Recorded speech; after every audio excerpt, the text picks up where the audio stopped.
Okay, let me see. Flash, flash, flash, flash, flash. Do I have flash here? Yes, I think it's good. Better. Let me see. Is it working? Oh, la la. No. Better. Okay. Bonsoir, bonsoir, peuple congomani. C'est moi, Dada Massawa. Ok? Ok. Ça fait combien de temps, Nazawa, t'es dans cette vidéo? Ça fait un peu de temps que je n'ai pas fait une vidéo. Bon, aujourd'hui, j'ai un peu de temps. Nous allons parler un peu. Oui. Affaire Kakamaramiamboka. Ok? Bon, j'espère que bon, mon titre na komi wana na komi Doha Qatar. Parce que depuis Marambia Doha na Qatar wana ilekaki wana na sali vidéo te. Ok? Doha Qatar. Et puis implication ya Museveni na mwana na yo Umuhoza na ndenge nini bazali ko s'impliquer pona ko aider M23 pona Marambia Kisangani. Ok? Je vais vous parler un peu. Je vais qu'on parle un peu. Ok? Mbote. Bonsoir. Anyway. Bon. Na solo la. Bon, toza na kati ya occupation. Loko la biso stoyebi ke toza na kati ya occupation, il faut to solo la, ok? Bon, nenge tozali komona batu batu bazo kokota. batu ya diaspora ipare bazali kokota na kati ya bazali ko rejoindre M23 na batu ya kone nanga, ok? Oyo ke ba Congolais na stango ba Congolais mingi balobaka nezoko bazolo ba corne inanga. Corne como neza inanga te. Corne como na ezali nanga. Nanga corne. Como nezali te corne inanga te. Nanga corne. Corne inanga. Ndeko mbona yango wana. Okay? Botu bakolobaka ba inanga. Inanga wana nazoeba te bozo kutisa kombo ya corne bozo ko longolango nanga ndenge nini ezoko ma inanga. Okay? Anyway, mais avant na globana no na continuer na makambo za ko sabino parce que na ekoloba nde makambo ya Doha Qatar et puis makambo ya Museveni na Umuhoza, okay? Na ngena bisabino kakaboy naza kolanda nalandaki aussi sorti mususu ya Joseph Kabila oyo azaki na Afrique du Sud azolobake lorsqu'on fait des erreurs on apprend par ces erreurs et on essaie de corriger, okay? Et puis alobi lisusu ke bon parce que sorti wana zaki sorti médiatique na ye pare akende komona na tabombeka babenga kena ne soki tabombeka président wana ya ex-président ya Sud-Afrique, OK? Et loko na ngena tu na bakabiliste eza boye parce que na moni bakabiliste boye penda mwa moto na kati ya Facebook boyebi ke bakabiliste boza na chance parce que naza na conflit na ba Tshisekediste boza vraiment na chance. Parce que ceux qui n'ont pas conflit de Tshisekediste te de bino nyo sonasi na tie bino par terre. Donc nasi na lave bino ko bolnge bo regretter. Ponga se na bina lave batu bolnge bo regretter. Boza na chance parce que naza na conflit pe na batu ya Tshisekedi. Poso na bina banda ko lave batakabila et comme lokola nazali ko aider bata Tshisekedi pona ko lave bino. Alors que na linko pesa te bata Tshisekedi beki ou bien na ko pesa bango te makasi bakanisa ke ngai na eko bundisa bino pona bango te ngana bundisa ka mutu te pona mutu so na ya ko lave ba kabiliste bien na eko lave Kabila ezate pona aider Tshisekedi. Je n'ai rien à foutre avec Tshisekedi parce que Tshisekedi c'est un problème pour moi parce que je suis aussi en train de combattre le Tshisekedi, OK? So qui na lobi na ya ko lave ba kabiliste ou bien Kabila, ce n'est pas parce que je veux aider Kabila. Et si je ne suis pas en train de laver les kabilistes ou bien je ne suis pas en train de laver Kabila ici, c'est parce que na boindeko salisa comme alikuwa nazo salisa ba Tshisekediste parce que ba Tshisekediste ba ko récupérer ango ke mtala masao makabalo ipo na Kabila azana raison parce que lorsque je parle de Kabila ici je vois batu mingi bazaba Tshisekediste baza ko yako encourager nga oh maman olobi bien mais ta unalobela Tshisekedi awa olobi mabe n'importe quoi hein? Donc ça na lobi Tshisekedi pour ba Kabiliste ça bien. So qui na lobi Kabila pona pardon so na bi Kabila pona ba Tshisekedi c'est bien. Mais so na lobi Tshisekedi wana na beti fo. Wana lobi bien te mama. Tshisekedi aza muninga na yote. Bino ba Tshisekediste. Boyebisanga ke Tshisekedi a muninga na ngai te. Botala nga penza bien na mayele da bomoto. Est-ce que Tshisekedi akoza muninga na nga? Non, tolo ba vérité. Na mayele ya bomoto. Na mayele. Na bomoto. Est-ce que Tshisekedi akoza muninga na nga? Non, non, posez-vous vraiment une bonne question. Tshisekedi akoza muninga na nga te? Naza muninga ya Tshisekedi te na eloko moko te même ni na ba valeur.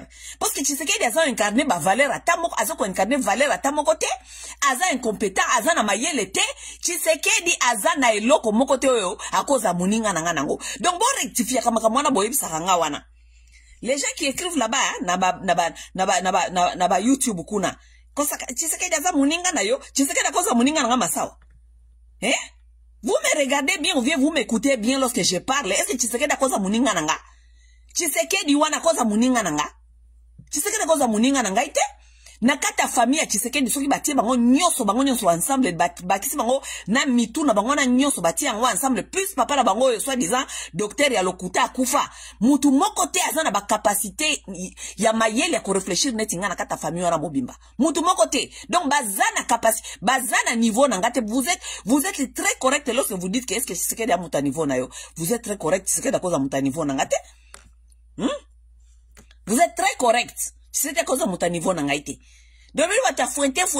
Masawa, Tshisekedi azana niveau na yote. Of course azana niveau nanga te. Tukoza na niveau moko te. Tshisekedi akoza na niveau nanga. Tshisekedi akoza na niveau nanga te. Bozo mikosa.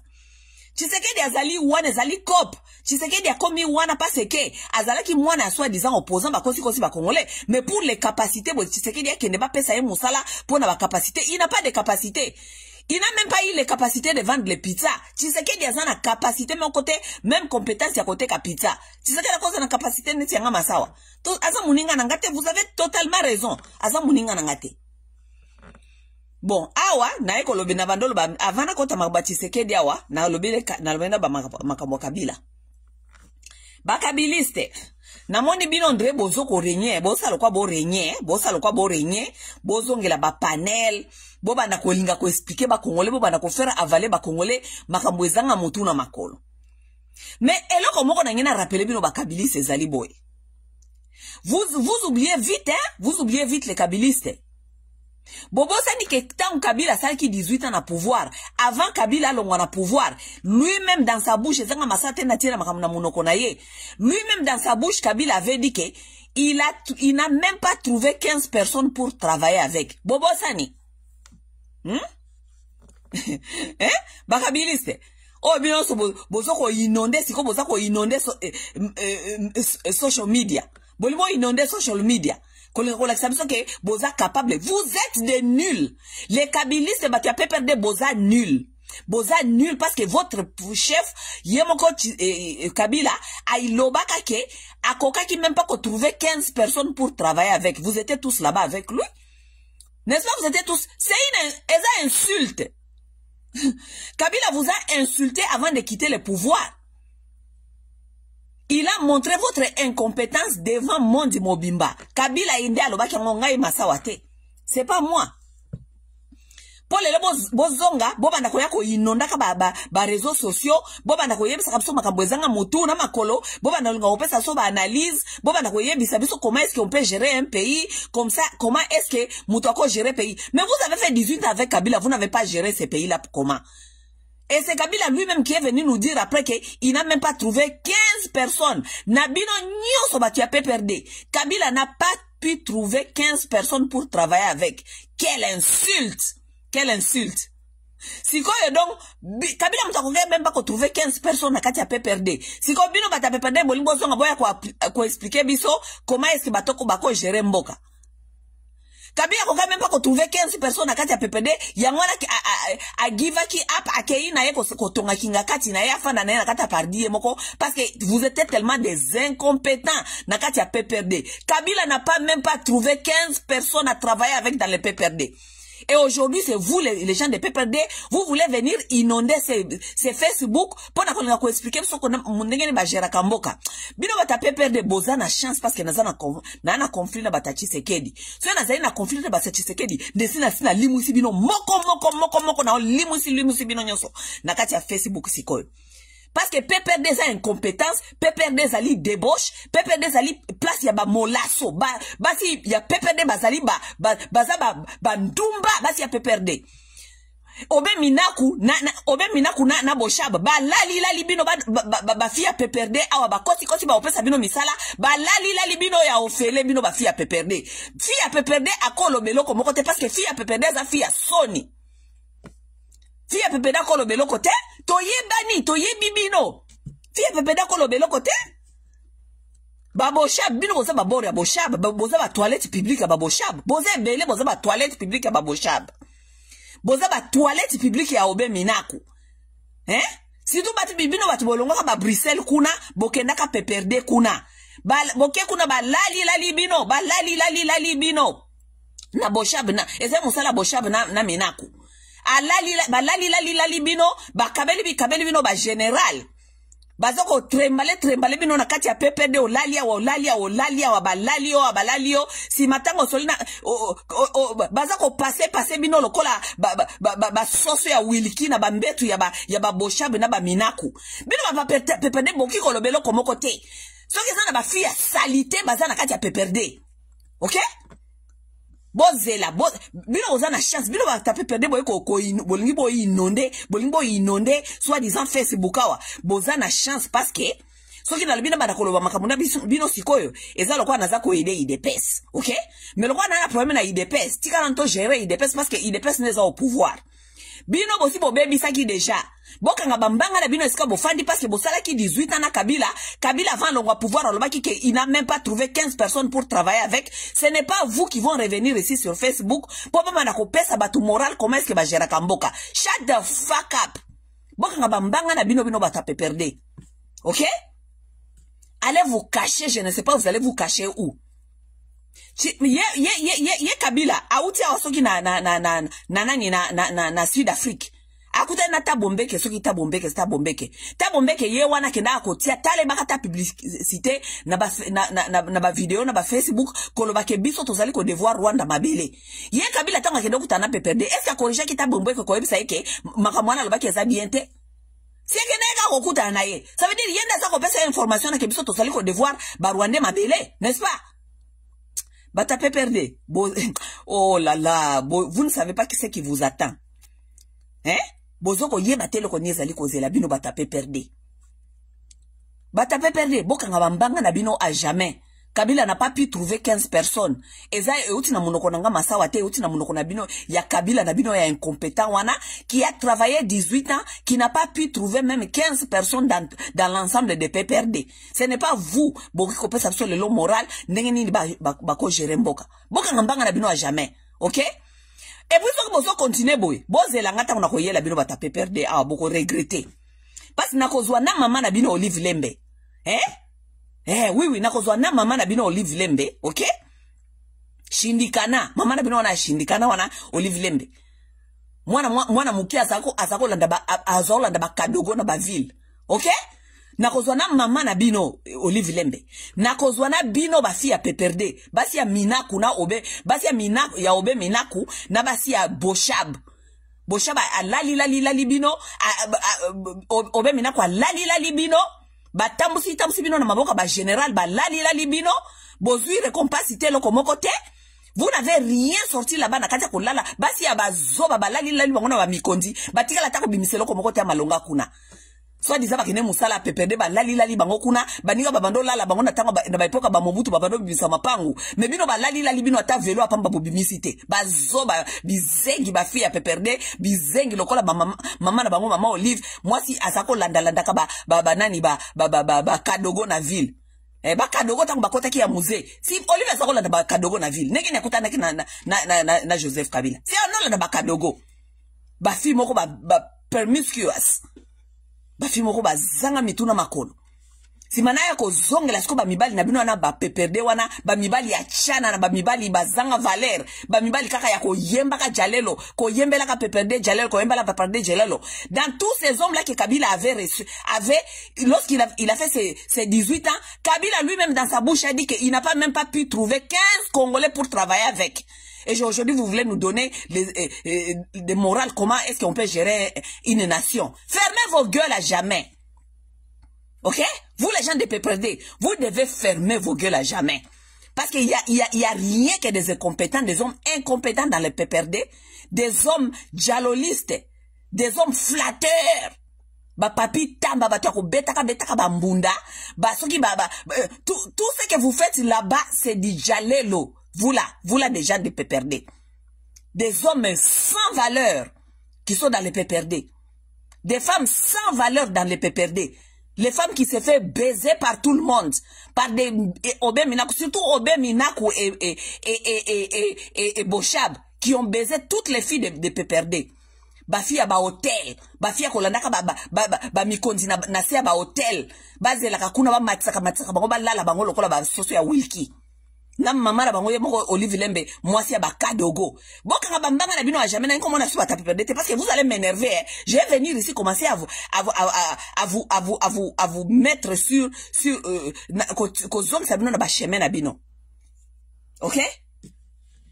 Bon, je ne suis pas ici là pour cela aujourd'hui. C'est seulement parce que vous, les gens de PPRD, vous commencez à m'énerver. Oui, bon, bena ko pesa nga kanda, soki naza ko mona bino, on dirait ba bossa ni makambino ba PPRD bossa ela batu, bolinko zonga awa, kolinga ko lakisa biso ko kolinga pesa so ba moral. N'importe quoi. PPRD. Des incompétents, des immoraux. OK? Bon, anyway, Kabila, toi, tu es allé là-bas voir Tabumbeke. Ce qui Tabumbeke. Est-ce que tu as corrigé Tabumbeke est-ce que c'est faux? Tu as corrigé Tabumbeke. Tu n'as pas corrigé Tabumbeke, n'est-ce pas? Parce que c'est toi qui es allé lui vendre l'histoire que nous devons les terres aux Rwandais, n'est-ce pas? Donc, Kabila, si je reviens encore ici pour toi, Kabila, si je reviens encore ici pour toi, Okosambwa, yo surtout yo. Yo Kabila yo mutu amato imangongi yo. Lorsque je reviens encore ici pour toi, tu veux Okomona. Parce que na mon lokwa tokomi ko pesa ope moi accès moi et belé na internet Kadogo. Kadogo avec na babout. Bon anyway, je reviens sur mon sujet. Sujet nangezaki ya Doha, Qatar. Et puis, Museveni na Umuhoza, nengeni bazali kolinga kosalisa, soi-disant M23 bayokani po bakota kisangani. D'abord, je vais partir sur l'histoire de Qatar. Tola Muki, Kagame, na, comment ça s'appelle? Na Tshisekedi, bangwana bazana Qatar, ok? Bon, namoni ba analyse abatebele, beaucoup de gens ont fait des analyses sur cela, mais moi je vais vous expliquer moi ce que j'ai compris, OK? Boyebi ke Qatar azali moto azali ko investir na kati ya or. OK? Or ya Congo. Voilà.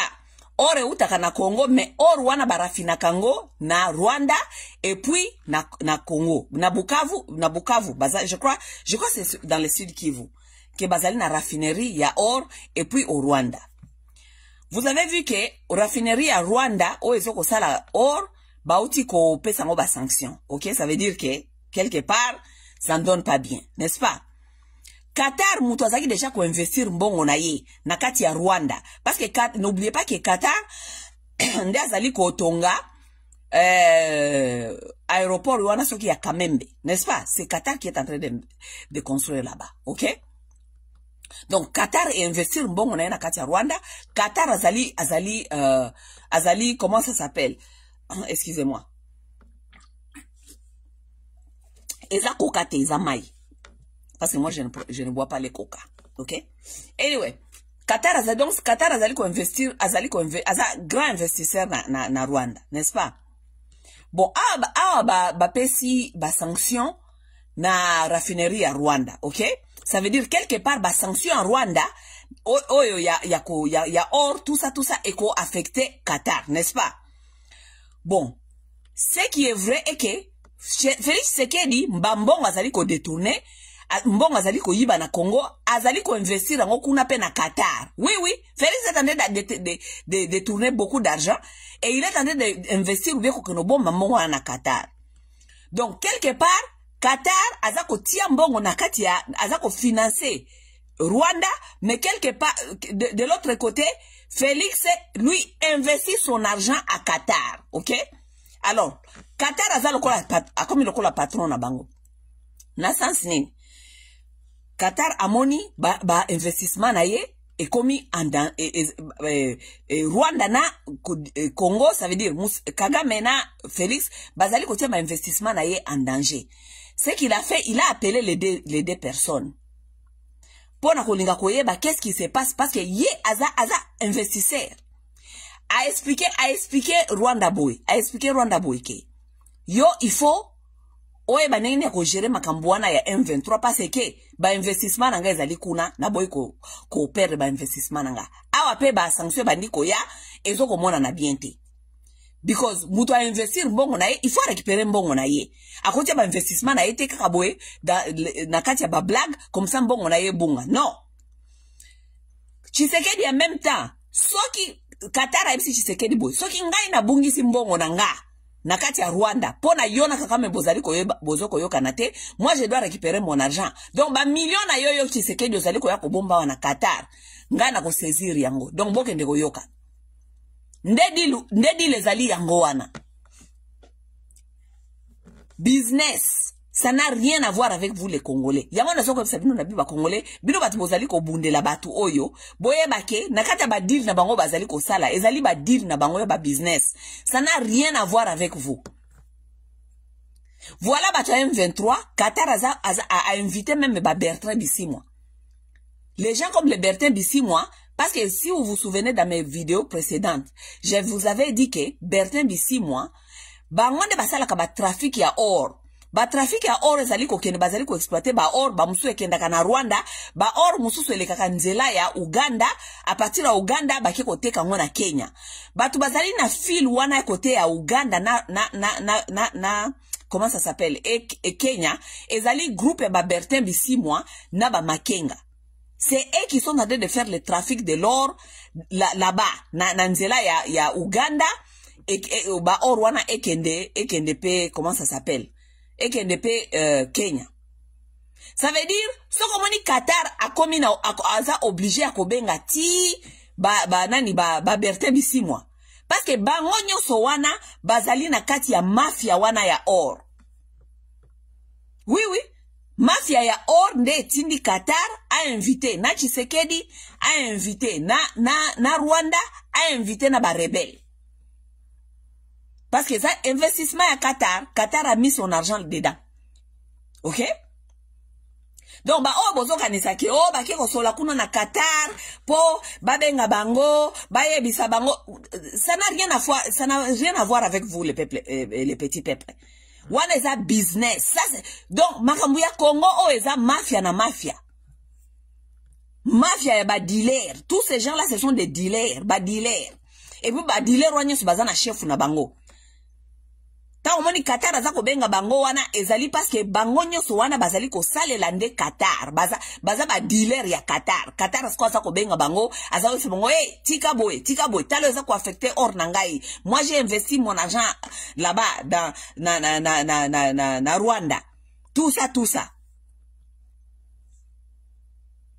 siko nangina yebisa bino masolo ya Museveni na Umuhoza OK Museveni na Umuhoza bangwana bazolinga ko aider M23 soit disant basali ko yokana ba aider M23 po M23 ko takisangani. Je vais vous dire quelque chose. Bon moi na kati ba deal o ya musée asalaka liboso na Afdel, soki na Afdel, OK? Ba deal ya liboso ta musée Kabila salaki na Rwanda avant.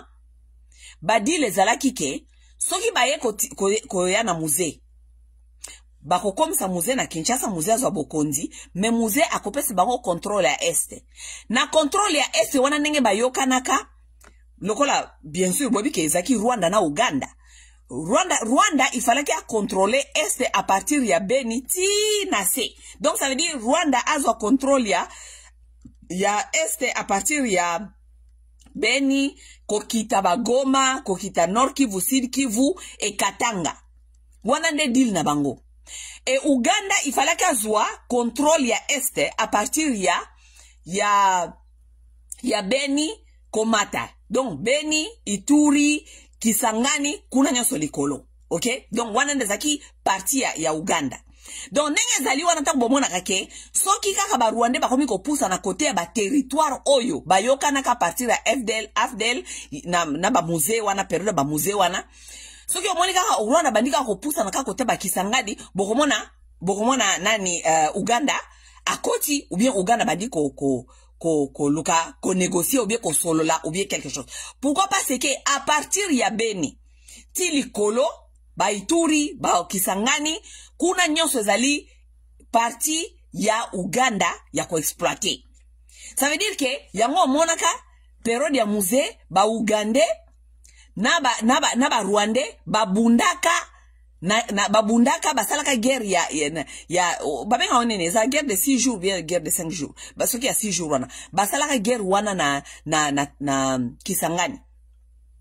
Pourquoi? Parce que ba Rwandais bakota ki na territoire oyo ekomi territoire ya ba Ugandais. Yango wana ba Ugandais baki ko bundisa ba Rwandais pona koluka ko zongisa bango parce que on zaki denga ba yoka na musée ezaki territoire oyo à partir ya Beni ti likolo ezali territoire ya ba Ugandais. Vous comprenez? Donc yango ti sikoyo monike tango balobi ke nanga il faut akende avancer pour bato accompagner nanga officiellement ezali bato ya M23. Alors que biso tobi ke bato ya M23 ezali branche ya Rwanda, ezali branche ya FPR. Donc armée rwandaise. Sikoyo, pona nanga a avancer, a komati côté ya Kisangani. Ça veut dire que il faut Rwanda na Uganda ba négocier ba solola. Parce que wana comme isko lokola Rwanda azoli kolinga kwa franchir territoire oyo ye azanango contrôle te. Donc Rwanda il faut négocier na Uganda. Yangwana bozali komona umuhoza azali ko kende Rwanda, bazali ko solola, baza ko négocier. Pourquoi? Parce que il ne faut pas nanga na Uganda, pardon, Rwanda na M23. Donc ba Rwandais ba franchir ba territoire oyo eza supposé kozala sur contrôle ya Uganda. Maintenant vous avez compris. OK? Donc, so y ba négociation bango ekende bien na yebite. C'est pour vous dire quoi? C'est pour vous dire que vous allez comprendre que mboka wana bateka ngo depuis kala.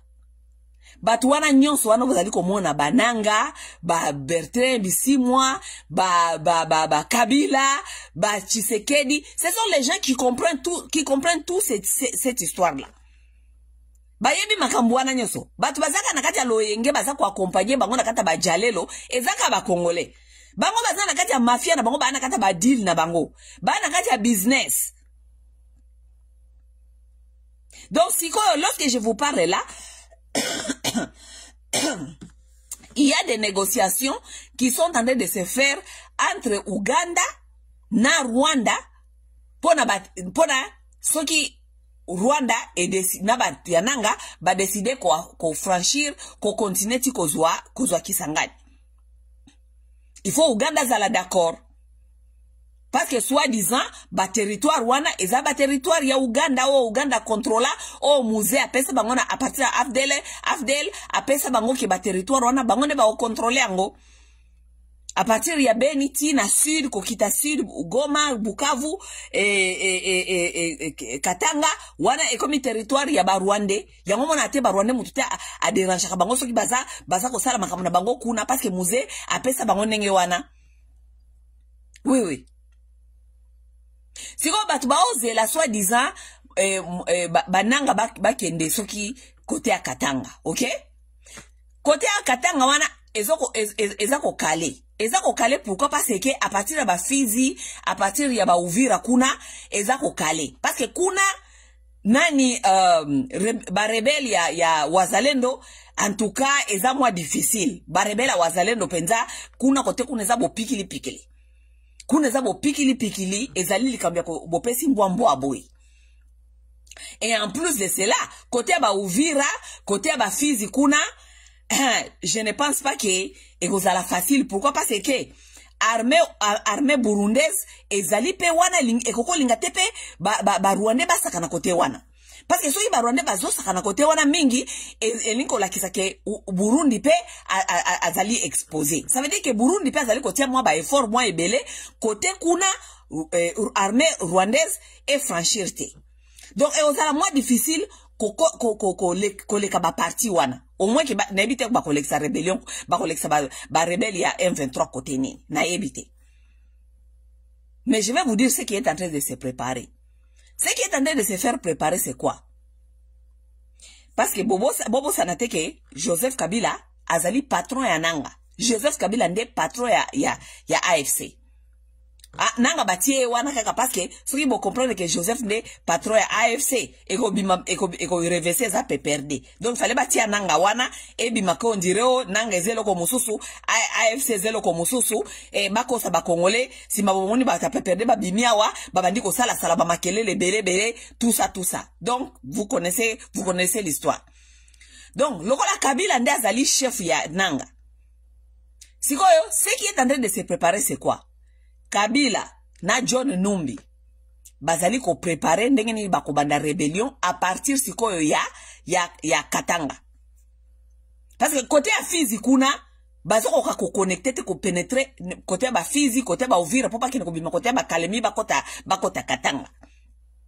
Sikoyo plan ezali boy. Oh déjà nazo pesa bino déjà makamboza déjà eza sur terrain bazako préparer. Kala mingi te boko yoka Numbi abimi na rébellion côté ya abimi na rébellion côté ya Katanga.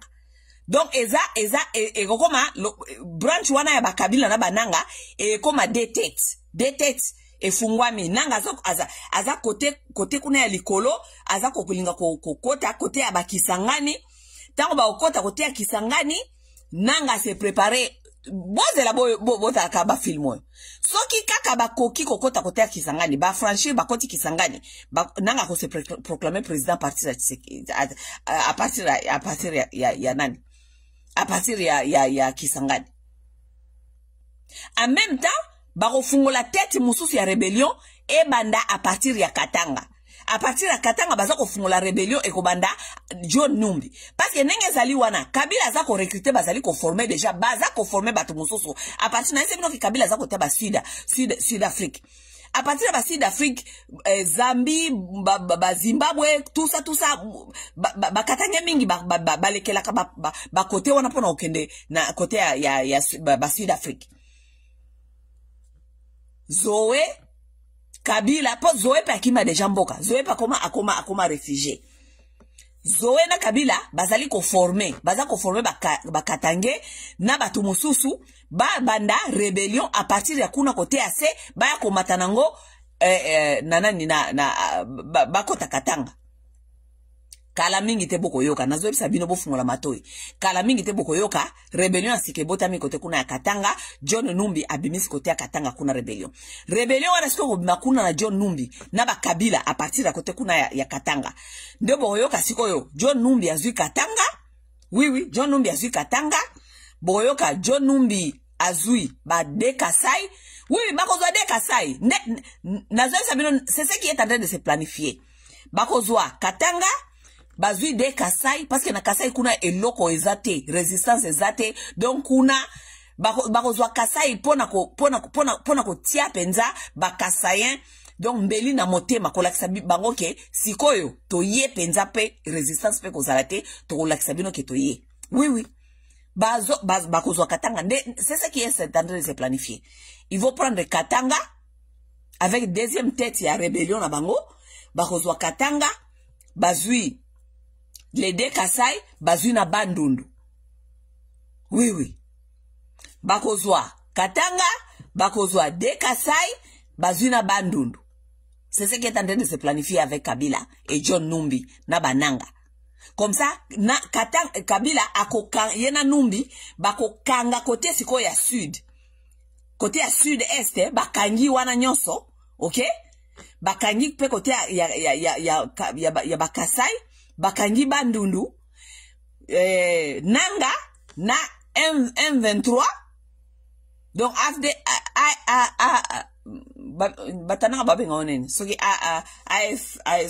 AF whatever batananga na M23 bakozwa sikoyo Nord Kivu, Sud Kivu, bazui ba côté ya ba Ituri, bazui côté ya ba Kisangani, bien sûr bakozwa ba côté ya ba Ituri na côté ya ba Kisangani avec alliance na ba Ugandais. OK? Ba okanga siko ba parti wana. Sikotango basi bakangi ba parti wana nyoso côté ya ba est nenge bazoko yokana. Si mabasali siko alliance ya batu ya nanga o bakangi côté nyoso ya est nord, côté kuna nyoso est centre, est nord, ba esko kosala alliance na ba Kabila na ba John Numbi oyo bakangi côté ya est sud na ba Kasai. Nous sommes ici, nous sommes en train de regarder comment est-ce que ça va jouer. Vous allez voir ce que je suis en train de vous dire. C'est ce qui est en train de se préparer. Bon, quand ça te va faire digner, bon, quand ça te bazo se préparer. C'est ce qui est en train de se préparer. Bah, on le bofandi awa. Oh, nanga zako ya, nanga zaliko ya. Oui, nanga zaliko ya te pona intérêt na bino. Nanga zaliko ya te pona intérêt na bino. Nanga zaliko ya, bazana ba intérêt na bango moko na ba masa na bango ba Rwanda makamba ba eko sala. Ce n'est pas pour vous. Ne vous inquiète. Peut-être nazo ba kongole mususu bazana naïve ming bazali kolo bababio. Non, et bon soki ba Rwanda ngo ba ye. Ba Rwanda ngo ba kozwa pe biloko nyonso te baza kopé po bazwa biloko nyonso. Les tout ils sont combien pona nenge nini bazwi biloko nyonso na Rwanda. Si bapimeli baninga na bango ya bautu. Bautu baza plus ya 84% kuna. Bapimeli bango non. Vous savez pourquoi est-ce que les Tutsis veulent toujours être dans l'armée? Parce qu'ils sont en train de former leurs enfants pour na kolukel ba misala ba opportunité bazalaka toujours na ba armée. Parce que misala mususu ezalité. Batia bango ba simba ba Kanikov, soki ba Kanikov. Ba kanga bato en otage. Lorsqu'ils vont venir, bango de ba simi minduki. Bino bozana minduki te bo discuter na bango. Bos ki discuter na bango te? Kaka nenge basala bandeko na bango ba utu kuna, ba komisa bango ba esclave na bango bango de basimi minduki. Na kati ya Congo, ils vont faire les mêmes choses. Ils vont faire les mêmes choses. Ba ko occuper ba biloko nyonso eza important, ba petit miette wana ba kopesa ba congolais de service. Ba congolais de service bin ba Bertrand, ba bino ba bozoko ansake, Boke ne rejoindre rébellion pour se positionner. Il n'y a rien de bon là-bas chez vous, là-bas pour vous. Batou si bazali batouté, batou si bazali batou oh ba partage que loko mon côté tout mutu si soka zui loko c'est pour ses frères et pour ses sœurs. Ce n'est pas pour vous. Il va tout ce qui est bien c'est pour les Tutsis. Lui il pense comme ça. Tout ce qui est bien c'est pour lui et pour ses frères, pas pour vous. Soit bolimbo tingama abeti bino masasi abomi bino ou bien physiquement ou bien abomi bino na masasi. Abandi ko mile lisawana ki azalaka victime. Ça veut dire mututa ko tuna ye. Tout c'est pour lui et pour ses frères. Rien pour vous les Bantous. Vous serez seulement là-bas pour pleurer vos yeux après. Oui. Vous serez seulement là-bas pour pleurer vos yeux après. Bon continuez ko accompagner Batutsi. Continuez à les accompagner, vous allez comprendre bientôt. Ce n'est pas aujourd'hui que vous allez comprendre. Mutusi n'est pas ton frère. Mutusi n'est pas ton ami. Il cherche quelqu'un pour utiliser, pour lui faire arriver à ses objectifs. C'est tout. C'est tout. Hein? Vous vous êtes fait des alliés, des frères de Batutsi. Ils ne sont pas vos frères. They don't give a fuck about you. Ils s'en foutent de vous. Ils vous utilisent pour avoir ce qu'ils peuvent avoir et après ils vont vous jeter. C'est comme ça. Malheureusement, les Congolais, vous êtes les gens moins intelligents. Et c'est comme ça que les Batutsi vous considèrent. Lorsque vous êtes dans vos alliances là-bas, ils sont en train de rigoler derrière vous. Bazako se kabino, bino boye Batutsi, bino boye Batutsi. Boye bi Batutsi wapi. Hein? Botu na bakoko na su batu baye Batutsi. Boye, botu na, demandez à nos grands-pères qui connaissent ces gens-là. Tamboke na ola na butu bazako se kabino ba bata babi chuchu oy baote kamboka na bango baote ka batu na bango baote ka pepe bango. Mais ne vous inquiétez, nous aurons ce que nous allons avoir et puis nous allons tuer ces imbéciles. Because si vous pouvez même vendre vos propres frères et vous pouvez vendre vos propres maisons, les mutus à jamais confiance. Alors les gens qui vendent leurs propres frères, yo mona mutus à ote ka bande connaît. Yo moni mutusi aoteka bandeko na. Mutusi ateka ndeko na ete. Ata ndeko na za mutu mabe aoteka ete. Bosco tanganda ya wana akosa biso kaza Congolais aye na plus de 1800 soda ba yebe ba fandi ba koti na Congo pe ba fandi pe ba bandi kokonza ba koti ti na armée yo ka batuti wana ba ye ko bisa biso ba bina biso ke oh non ba Bosco baza ba Congolais te baza ba Rwandais oyo ka mutu si ayebisa yo bongo si batusi wana nyoso bazaki wana ba yeba kike ba Bosco ba uta Rwanda si ba yeba kiango esi boyo ka ki ba ye ko bisa bino ba ye ko panza secret bandeko na bango batikala jamais opanza secret bandeko na bango parce que mutusi azalaka jamais atiaka jamais ndeko na ye libanda mais bino ba Congolais non seulement boteka bandeko na bino boteka ti mboka likola ba intérêt égoïste yo kanzi mutusi akopesa confiance parce que azali ko utiliser yo okomisa ye place yo lingi okanzi akopesa confiance tango okomisa eska okomisa ye akoboma yo parce que tu es quelqu'un qui est ça s'appelle useless. You are useless. If you can sell your own brother, you can sell your take a plan and ndakuna bino moko, you are useless akoboma yo parce que azana confiance na yo parce que ayebi ke lobi okoba lukela ye so okoteka bandeko na yo moko okoteka plan ya ndako na bino moko akosala confiance il va te tuer parce que you are useless assez utiliser pour ce qu'il voulait et puis il va se débarrasser de toi. Bozela kaka batu wana na bino na bozo ko konte ba kineti Kinshasa wana bozela tita ba komisa batusi esika batusi balinko koma bokomana nde batusi wana nyoso bakoboma bazoba wana. Kabila okufa te parce que Kabila yemo kazali Kazambere. Kabila okufa te ayebi makambali bazosala. Kabila okufa te ye aza mutusi ye ayebi makambani bazosala. Bino ba accompagnateur batusi nde bino nde bokoyeba. Bino ba accompagnateur batusi bino nde bokoyeba. Bino ba accompagnateur batusi na bisa bino na différence entre ba accompagnateur ya batusi o bauti na este. OK? Ba accompagnateur batuti o bauti na este na ba accompagnateur batusi o bauti na ouest boza d'abord différent parce que mututi ako utiliser akopesa o ya este privilège koleka o ya uti ouest. Ça veut dire que vous tous là vous les baluba qui sont en train d'aller vous jeter dans cette rébellion. Vous devez le savoir que tant que vous commencez disant ba pouvoir, vous commencez à place à partager pouvoir, mutusi ako préférer d'abord traître ya este que traître ya ouest. Oui, ako préféré ye. Ba ko pesa ba privilège na ba tu nyonso wana nanu ya este avant ba pesa no privilège. Vous n'aurez rien que vos yeux pour pleurer. Ça veut dire yo bino batu ya ouest. Batu ya ouest, batu bauti soki baba Congo, baba Ndundu, ba Kinshasa, bauti ba Kasai, bauti ba Équateur, bozoli nga kokende ko sali sa rébellion oyo. Boye ba ke peine perdue. Ces gens ici vont vous utiliser jusqu'à temps ba kokoma eska baza okende. Tango ba kokoma kuna, ba partenaire privilégié na bango ezali batu ya este d'abord. Les Congolais des traîtres de l'Est. Ce sont des gens qui vont privilégier d'abord avant. Parce que bango na bata este ming bazana ba comportement presque okokana. Parce que à cause de beaucoup de royaumes là-bas, bazana ba comportement culturel mususu oye kokana. Vous comprenez? Ba yeba ni na bizaleli. Ba yeba ni ke ngai soki batu ya este ba yebi ke soki na lali na mutusi lisu moko eza ya kokanga, lisu moko eza ya ofungwama. Les gens de l'Est connaissent ça. Et les Banyarwanda savent que ceux qui tozali kolia na batu ya este oyo ya République ya Congo oyo toza kolia na bango lisu moko ya kokangama, lisu moko ya kofungwama. Ba yeba ni ndenge wana. Mais bino batu ya West bozoko kende kaka noki boko nokota na makambo boyebi te. Boko kufa ba victime pamba. Vous aurez boko zoa elo côté, vous aurez que vos yeux pour pleurer. Et vous allez commencer à dire que oh biso to bapesi biso elo côté, to accompagner bango bapesi biso elo côté. Ba kopesa bino elo côté. Parce que les Congolais traîtres de l'Est de la République qui sont en train aussi d'accompagner des Rwandais, ce sont des gens égoïstes. Ce sont des gens égoïstes. Les gens de l'Est de la République qui sont dans cette rébellion, ce sont des égoïstes.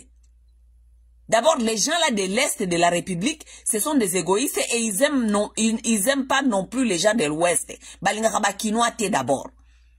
OK? Donc, bino bakino batu bozo konomi ko tsakuna na baluba, na batu ya bandundu, batu ya ba Congo, batu ya Équateur. Bozo konomi ko tsana kati ya makambo wana. Bo konomi ko tsana makambo yebite. Because by the end of the day, you have nothing but your eyes to cry. Parce que, tant que vous avez Rwandais, ce sont les gens qui, Rwandais, Batouti, bazana mentalité à diviser pour mieux régner.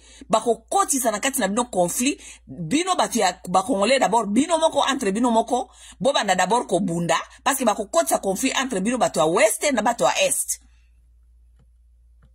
Bino batu à ouest, boko mona ki bazoko privilégié batu à est, boko silika, bobandi ko bunda entre bino na bino, bobandi ko bumana entre bino na bino, bango ba otala bino. C'est ce qui va se passer. So, conseil nazo ko pesa bino ezali boy, bino batu ya west. Inu bozoko linga ko accompagner batu wana. Boye bake, bozoko ne ko accompagner bango. Ko ne ko accompagner nani ba rebelo yo. Eza c'est votre propre risque. Vous aurez que de vos yeux pour pleurer. Vous n'aurez rien là-bas. Parce que tous ces gens-là qui sont de l'Est là, batonyo subozo mona wana bafandi nye wana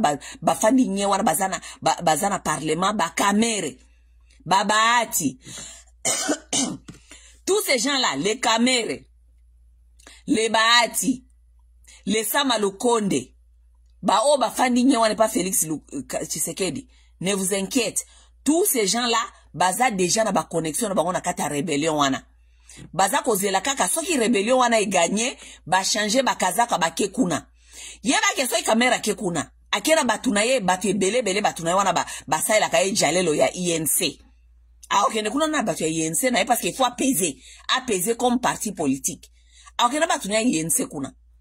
Soki baati batu wana nanga bakomi kuna. Baati yepa okende na batuna ye soki ya ADFC soki ya saka batu ya baati basaka batu nini. Eza groupe mobimba. Batu mobimba wana nyoso wana ba okena bango. Tango ba okena batu na bango kuna, bakolinga ko placer batu na bango, bapesa bango ba espace. Basama lukonde wana nyoso, bango nyoso bakokende kuna pa nanga. Sama lukonde pe okene maboko pambate. Sama lukonde pe okena batu na ye, okende ko placer batu bele kuna. Siko bino batu bokende ko accompagner bango bozo ko kende ko bino batu ya west o bozo kende ko linga ko kende ko landaka ba rébellion oyo bo accompagner bango. Boye bake les enjeux ne sont pas ce que vous êtes en train de penser là. Parce que ba kamere, ba ati lukwebu, ba sama lukonde, bazali bango nyoso un pied dedans, un pied dehors. Baza koyeba te, soki ya Félix pesi bien totika likotoyo. Soki ya nange pesi bien, baza déjà kuna. Makolora bango msuse papa ezepa nanga. Oui. Ba ati lukwebu likolone moko ezepa nanga. Oui. Ces gens-là connaissent ce qu'ils sont en train de faire. Batu à Est, wana baswahili, wana bazalaka bongo. Bazalaka batu bozoko liana bango ola lili sumoko, otiki li sumoko polele. C'est comme ça que ces gens-là ils sont. Baza batu ya mbeli ya minu mibale. Bakati fumbwa kotoyo. So, bino batu bozali ko s'exposer à bozoko nokola ndaka ba rébellion, boye bake. Vous aurez que vos yeux pour pleurer. Parce que batuana nyonso bazali na kati ya gouvernement ya Tshisekedi batu ya Est. Baza déjà na ba branch na bango eza déjà kune pa nanga. Basola ka déjà na nanga, c'est connu. Ce que je suis en train de vous dire c'est connu. OK? Basola kana batu ya nanga. Basola kana batu ya Kabila. Bazozela kaka coup de sifflet. Soki nanga a gagné bango nyoso bake ko se placer kuna ta ba se placer na ba groupe na bango, ils vont amener beaucoup de gens de leur groupe bino batu bokende ko accompagner bango batu ya ouest. Bon, vous aurez que vos yeux pour pleurer. Et puis vous allez venir ici commencer à nous faire des émissions pour nous dire que oh non, oui, biso ton compagnie qui nanga, mais tozali ko se retrouver te, biso ton compagnie qui nanga, mais tozali ko se retrouver te. Vous allez pas vous retrouver. Vous, je vous dis, et talibino, vous n'allez pas vous retrouver. Vous n'allez pas vous retrouver. Ce qui batu oyo bazu pouvoir wana, et que la pouvoir ya batu ya este, na ba Rwandais. Ça veut dire este nyonso kolongo batu kote kuna ya bakisangani kuna nyonso eska nanga auti parce que nanga auti kote ya ba Ozaïr. Batu ya Ozaïr, oui, bango nyonso pe ba ozela nanga po bango pe ba se positionner. Batu ya Ozaïr, batu ya Nord Kivu, batu ya Sud Kivu, batu ya Katanga, bango nyonso wana ba ozela ba se positionner. Bino ba nyonso a West wana bozali ko kono compagnie bango. Bokozwa eloko te. Vous connaissez mal ces gens, vous connaissez mal les gens qui parlent le Swahili, vous les connaissez très mal. Boyo ke langande kona bino tangu nazali kote ya bino. Ça, ce sont mes frères que je connais très très bien. Je connais comment est-ce qu'ils fonctionnent. Ce sont mes frères. Ok? Soki ngando ayebisi oke, nyoka za maladi na se amai. Ou bien ayebisi oke, ngando mususu aza maladi na se amai, ndimela ye. Ok? Tant bozali ko accompagner rébellion oyo, boye bake eza rébellion na binote ya batu wa West. Parce que dans leur mentalité déjà batu ya Est wana nyonso, ndenge baolinga bakanga Est wana. Nakati ya mutu na bango bazali ko yebake, bango nde baye ko gérer lisusu mboka. Oui, oui, baye ko gérer mboka. Et puis soko olandi o matina ba panel ebele, oza ko yoka nazo ko yoka batu bakabiliste, bazali ko menacer batu. Baza ko menacer batu, baza ko menacer pouvoir ezali sikawa, baza ko yebisa ngo ba toko koma kuna toko kanga bino, toza ko kanga ba, toza ko zo ba photo na bino toko kanga bino, toko sala bino boy. Oui, naza ko landa ba émission ebele na ba panel, c'est ce qui est en train de se dire. Donc, et comme mi, le roi va pouvoir y a revanche contre revanche. Revanche contre revanche. Toke kuna to sangana banguna poto ya ko se revanche, to nyoko la ba Congolais wana mususu. Toke kuna to se revanche, to ya botozo pouvoir poto ya ko se revanche contre ba Congolais wana mususu. Nde ko makamya mboka wana.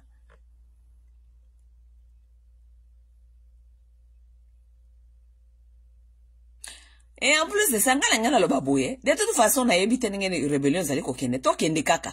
Mais si vous me demandez bien, moi si vous me demandez ce que senga otuninga opinion nanga ezali ke. Non, au fait, moi je ne peux pas naoki ko encourager rébellion te outi Rwanda na Uganda. Non. Naoki jamais ko encourager rébellion outi Rwanda na Uganda. Naoki ko encourager rébellion outi je ne sais pas quelque part d'autre. O ba Congolais ba s'organiser, ba outi peut-être côté ba Zambie, ba outi côté ya ba Centrafrique, ba Congolais ba s'organiser ki bango moko ba outi peut-être so na lobina est de la République, peut-être ba outi Burundi. OK? Ba outi Burundi. Oui. Mais rébellion outi Rwanda na Uganda, naoki jamais ko encourager yango. Jamais. Jamais n'a qui encourager rébellion au Rwanda na Uganda. Non, jamais. Mais je ne suis pas contre rébellion oyo, ba Congolais ba monike, pas ces na mboka, pouvoir wana ezali ko nyoko la batu, biso toke rébellion parce que rébellion, ezali pe forme ya article 64. Oui, Congolais nyonso za na devoir parce que article 64 lobi ke Congolais azali na devoir ya ko kende même ko sala rébellion. Oui, ya ko trouver ba moyen nyonso. Pona aya ko bimisa ba o bazana kati ya ba eko nyoko la ba Congolais. Ça veut dire que droit ya rébellion, droit ya mindu qui pesa constitutionnel. Oui, eza constitutionnel. Seulement oya bananga nazali ko encourager ngote parce que bayende na Rwanda, bayepe na Uganda. Tandis que ngai na yebi agenda ya Rwanda na Uganda ezanini. Oui, oui. Agenda ya Rwanda na Uganda biso nyonso toyebi yango. N'est-ce pas? Pourquoi connaît inanga na batu na yeba kena ki Burundi te? Pourquoi ba kena Bujumbura te? Pourquoi ba kena Bujumbura te? Pourquoi pas c'est que Congolais na mentalité na ye, Congolais za motalinko bundate. Congolais ce n'est pas quelqu'un qui veut se former à prendre ses propres responsabilités. C'est quelqu'un qui ne veut pas se battre, lui, à se former, à kende ko bunda. Mais pour former ba papi tamba. Vous voyez, papi tamba, bato nyonso ba garçon na bino na nyonso ya ba PPRD wana, ba saela ka bino ba jalelo soki ba magique, soki ba magie wana bobenga ka soki ba magie, ba garçon na bino na nyonso ya PPRD wana bo fandisa na kata ba église, ba betela ka bino ba mbunda, ba lo ba kabuzo ba, mais formez tous ces garçons là comme ils sont gros comme ça, ba comme lokola ba porc, ba ça lokola ba pig, ba comme lokola ba kolia, les garçons qui ne savent rien faire que manger. Comme le Bangoulou. Nous sommes quand même 100 millions de Congolais. Vous ne pouvez pas former les Congolais. Bamiba ya ba Congolais beaucoup formés, bango te boko no koti bango na ba Zambie, na rébellion pour pas se former pas comme physiquement fort, moralement capable ya ko bunda ko se kolongola mboka ba ba umbu.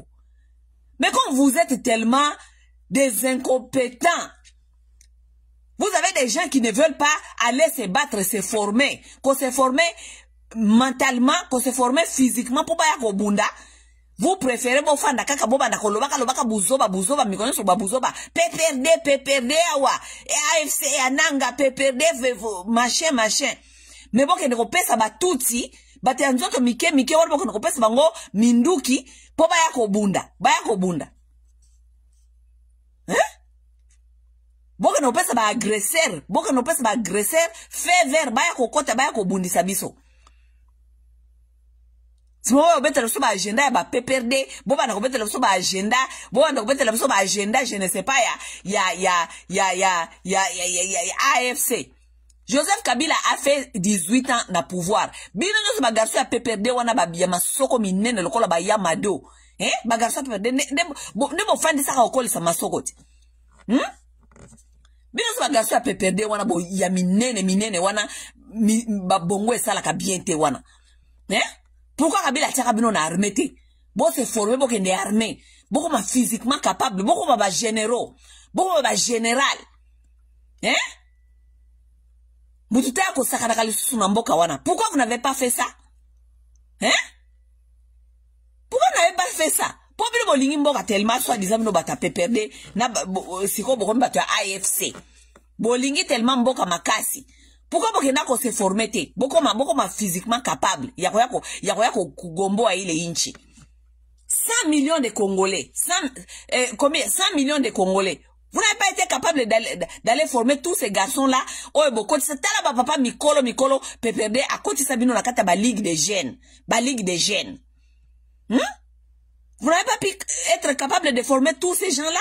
Beaucoup de côté, ça, bango gorilla, formation en gorilla.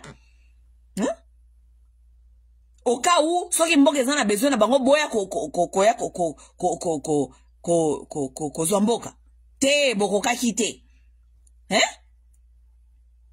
Kaka kolia, ba garçon mi bimba, kaka kolia, moi je n'ai jamais vu des garçons comme ça, moi. Les garçons congolais me font nauser. On a tel kabino nebo matakana ba panel wana batama minene. Regarde-moi les garçons, mibali ya matama minene, mabumu minene, tala mibali ba koli saka mabumu minene, masoko minene. Donc ça veut dire que ba balls, bomoni ba balls, ba mabindi wana, ça veut dire que koti ezalaka lisusu te. Bokomi na ba hormone, mobali soka koli si nzote muzote komi lokola ya mwasi, ça veut dire okomi na ba extrogène lokola biso basi.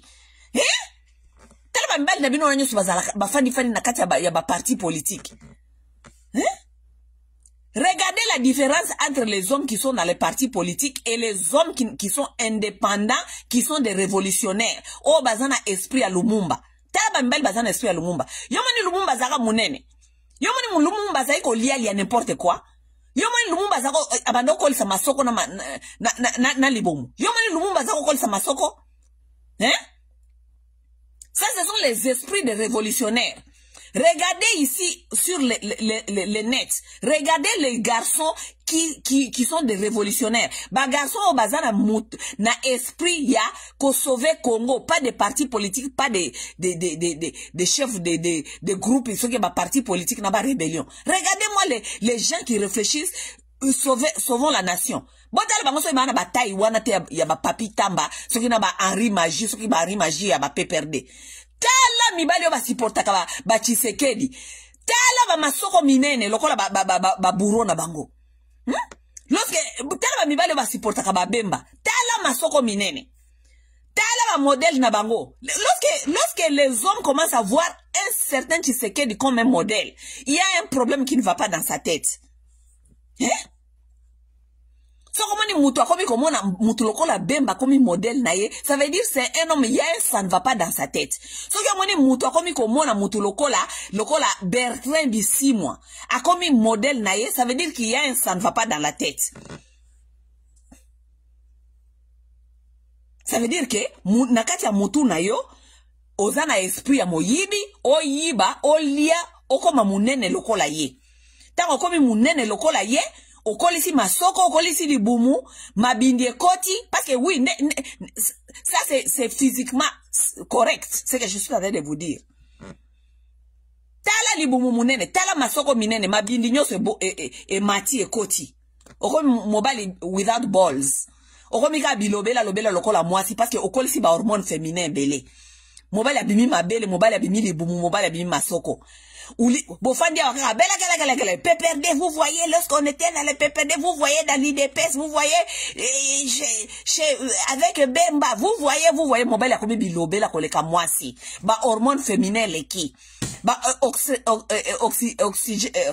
nani ba hormone féminin leki.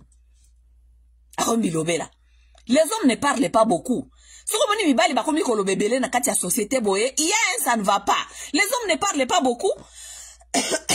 Yo moni tout moi ba Rwandais na mike ba inkotani ba sala ka ba vidéo neti bino ba congolais.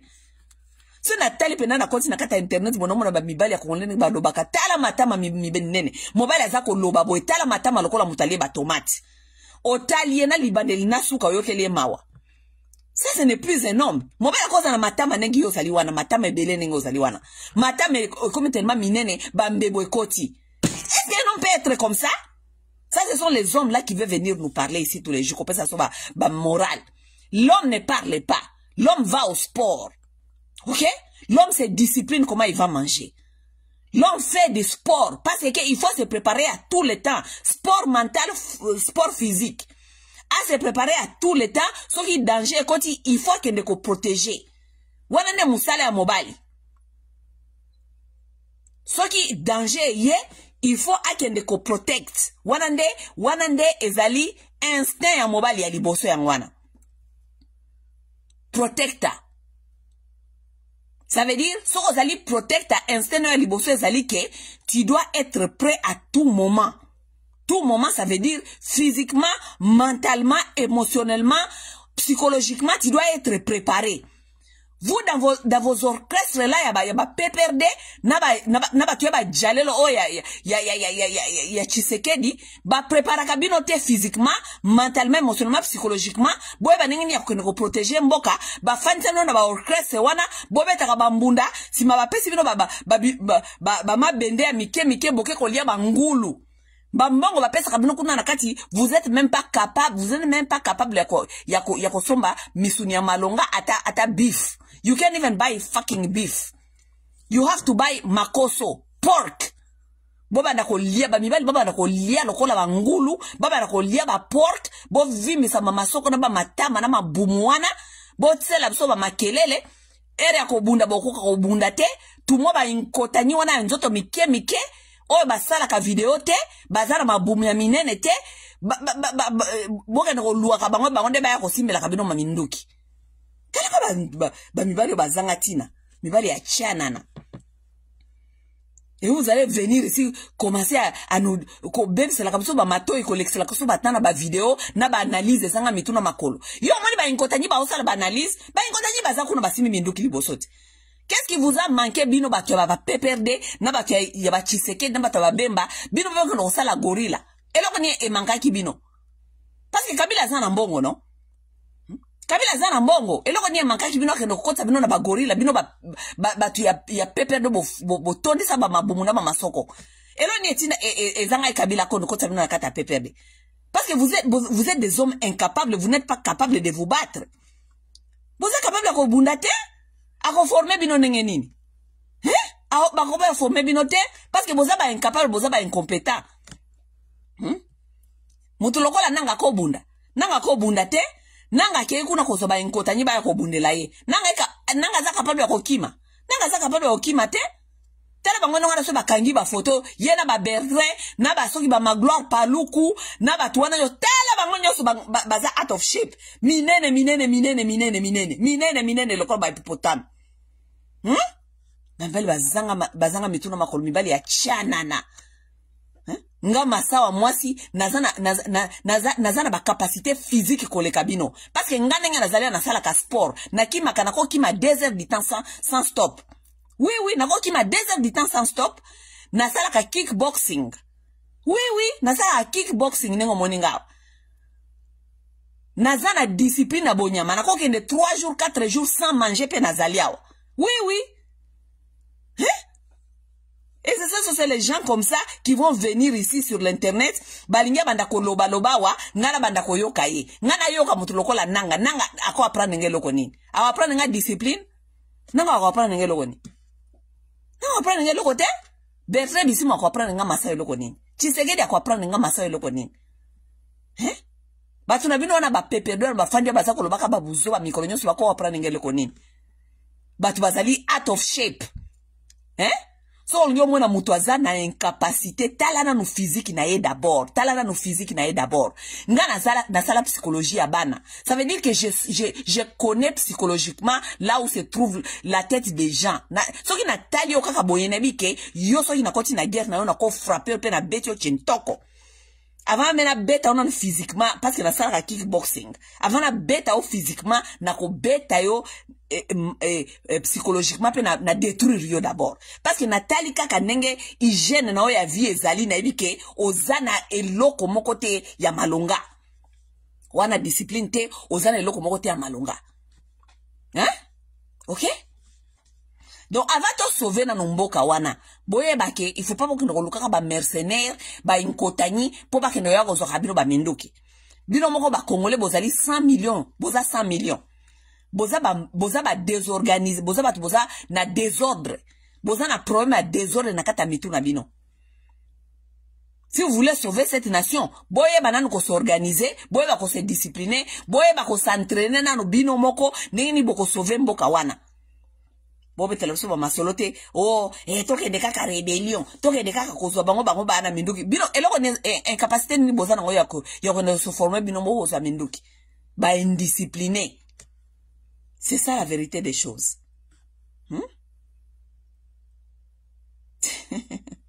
Non, relevé sa bière. Bamibali ya bière bako badeleso masonenga au sauver Congo. Bako badeleso masonenga au sauver Congo te. Baki obata manasi baba inkotanyi, bakanisi Congo ko sala sauver. Yo bango nyoso ne bako ne ko rejoindre soi-disant rébellion. Bon de rejoindre rébellion, nasima kamwa inkotanyi, ngana ko landa inkotanyi te. Mayele na discipline nga na nango na ke no landa inkotanyi kamwa Rwanda na ke no landa kamwa Mututsi na ke na simana ye jamais na ko landa inkotanyi te. Oui, les Congolais doivent apprendre à devenir des hommes responsables, c'est tout. Oui, yango na ko supporter rébellion te. Les Congolais na ko supporter rébellion outi na sima ba Rwanda te, jamais. Les Congolais doivent devenir des hommes responsables. Et puis, nous, la femme congolaise, we need to shame them. We need to shame these motherfuckers, man. We need to shame them. Toza awate, comme femme congolaise, qui est exposée. Toza exposé na danger parce que nos hommes ne sont pas capables de nous protéger. Biso de toza ko betel bo maboko po ba okene wele biso ba rebelle. Ba rebelle bazali ko ya ko violer biso lisusu. Tozo ko betela bango maboko nanga zo ko ya na Rwanda ngana ko betela nanga maboko te pona aya na Rwanda eza loko naza na mobali na kati ya ndaku mobali wana za tellement incapable ya ko protéger ngai si ma mobali wana ke ko zwa batu moko boye ba voyou bien ba kuluna ba ya so diza ko protéger nga kuluna ngana fungoli ndaku nga mama ya ndaku na fungoli ndaku nala ba ke ba kuluna ba ko ya ko protéger nga ba ya ka kolala kana ndaku na bana ngai ba na ko ya ko lala ka bana ngai basi papa bana bango za incapable ya ko protéger biso sima nabeta maboko na lobake oui lokola mobali nanga sa incapable ya ko protéger nga tozwa kaka bakulu nango baya kaka kolala kawa pose mutu aye kokota wa en même temps kuluna za ko violer bana na yo en même temps kuluna zali ko sala atrocité na ndako na yo et toi la maman tu continues à frapper les bras pour ton mari pour dire que oh ayela ki bakuluna quand même ba protéger biso et le rôle de ton mari c'est quoi rôle la mobile no ezalité ka aye ba ko protéger yo na famille na bana na yo. N'est-ce pas? Ça veut dire, mobali o aza incapable ya ko protéger mbasi ya mboka na ye. Mwasi na ye, bana na ye. It's a fucking meant to shame. Oui. Naza na respect na bino atate bino ba mibali ya ba Congolais o ya ba mbumu ya minene, masoko minene, matama minene, ba incapable. Ba mbali ba liaka porke de matin à midi à soir, boliaka makoso, mitongo mitu butu pokwa, bo kolisi bandoto et comme le kole ya basi, bo incapacité à ko réfléchir comme des hommes. Naza na respect na bino te parce que nous sommes vulnérables, tozali exposer le kola buzoba na bino parce que vous êtes des hommes qui n'ont pas compris vos responsabilités. I have no respect for you. Bino nyonso na ba nanga na ba kabila na bino wana boyaka ko linga ko yebisa kabiso makamye ba kabila ba nanga ba Bertrand Bisimwa. I have no respect for you. Bo no kote la kabiso na kati ya bandaku bakulu na oba koyanda ko violer biso na bana na biso simaboye biso ki bokeneko oui to la di ba rébellion. Shame on you women. Shame on you women obozali ko supporter rebellion. What you should have done, you should have shamed those motherfucking men of yours. Les incapables, les hommes congolais incapables. Maybe if you start shaming those motherfuckers, bako yeba nenge ni yako kuzonga gymnastique, bako yeba nenge ni yako diminuer ba poids na bangwana kotika ko lia lokola ba cochon, ba yeba ko keno kota jimpo ba yeba ko protéger bino basi na bangona bana bango. Shame those motherfuckers, man. Yeah? C'est ça que les femmes congolaises doivent faire. C'est ce que les femmes congolaises doivent faire, mais malheureusement, ce sont des femmes aussi inconscientes. Toi, tu as un homme dans la maison, cet homme-là va aller chercher quelqu'un d'autre pour venir vous protéger, mais pourquoi tu as cet homme-là dans la maison? Ozanaye ponani, c'est quoi son travail? Moussa enesanin, abetala oka masolo la mbela keba fufuna ba fumbu aliaka. Non, il faut avoir ça, Moussa ene d'abord, avant sa récompense, avant ton pétele, bravo, oui. Avant tope sa ye biloko kolia to tiele biloko ya malonga na mesa o azali ko deserve, il faut to se sentir que nous sommes protégés. If you are not protected, we need to shame these motherfuckers.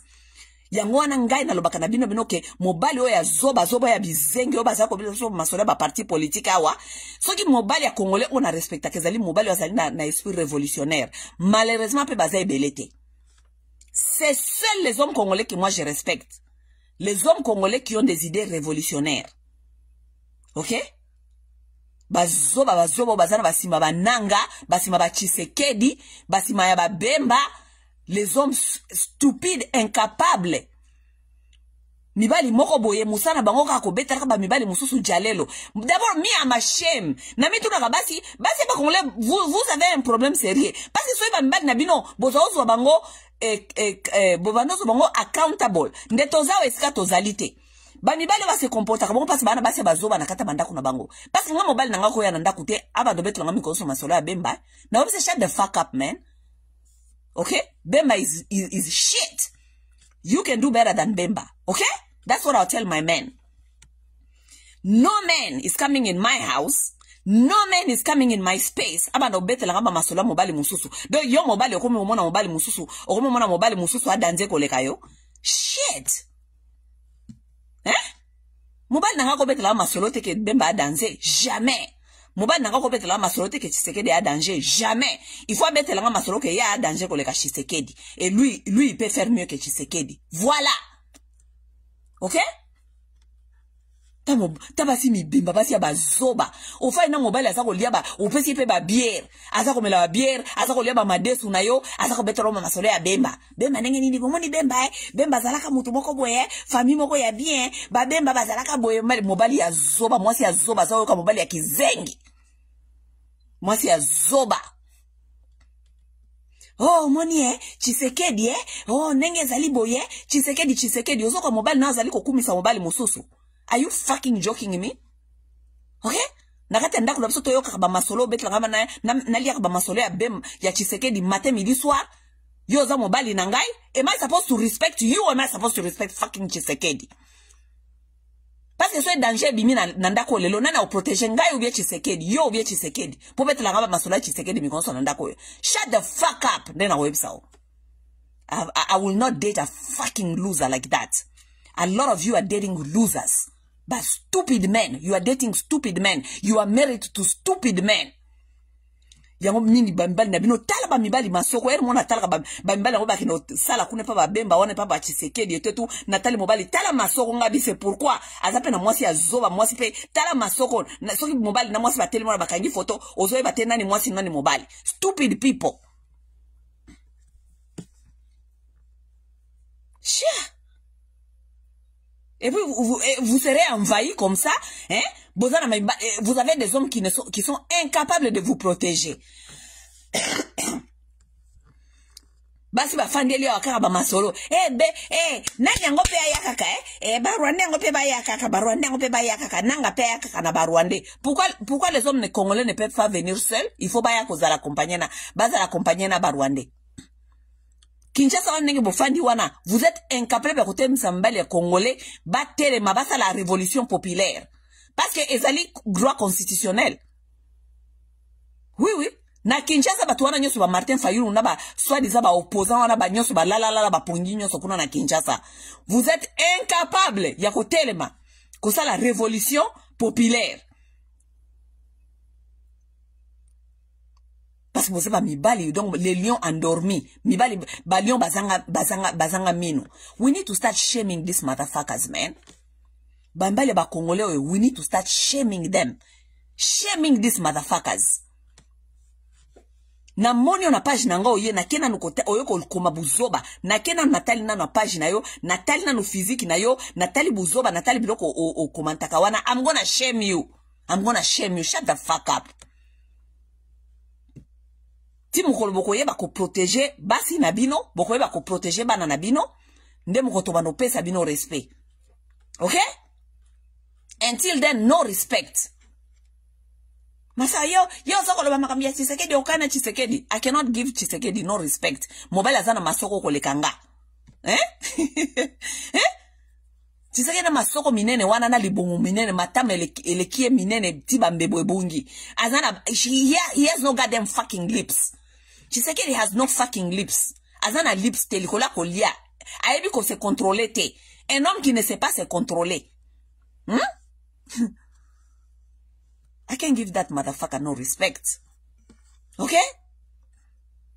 Bambali na bino wana nyoso bakoti na ba vantiro ya ba politique, ba mibali na bino wana nyoso bakoti na ba vantiro ya ba rébellion, soit disant bazana ba pouvoir, tout ça. I have no respect for those motherfuckers. I have no respect for them. So ki bayaki ko bunda bango moko, so e Kabila abando ko former batu na ye wana nyoso ya PPRD wana, bake do kota gorilla.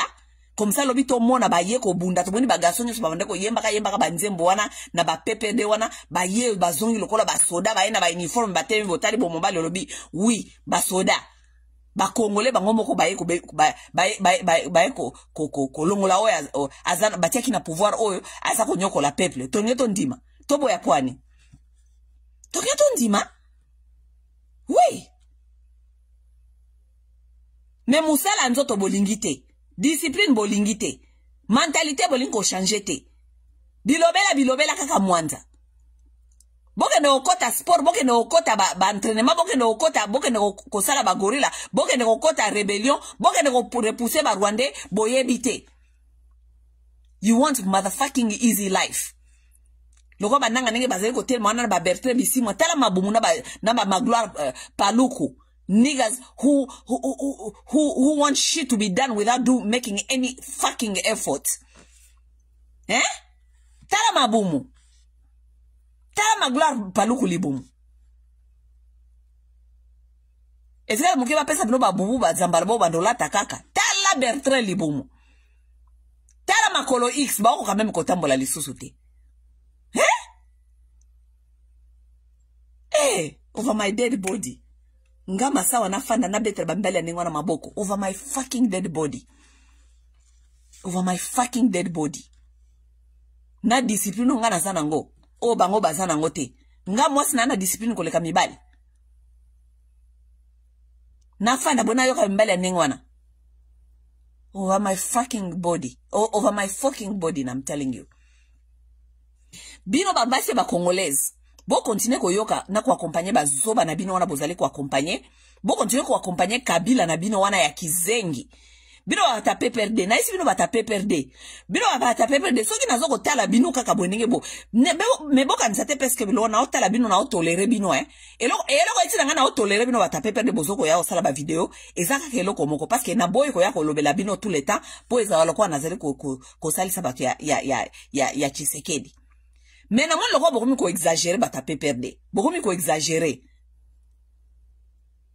bata PPRD Bozana moral moko te ko yako pesa biso. Kabila n'a pas pu trouver même 15 personnes pour travailler avec lui-même vous a dit avant de quitter le pouvoir. Bozana mayele te bozana loko moko te Kabila vous a qualifié que vous étiez des incompétents. Bino nyonso. Il n'a pas trouvé 15 personnes pour travailler avec. Ce n'est pas aujourd'hui à recruter 15 personnes wana.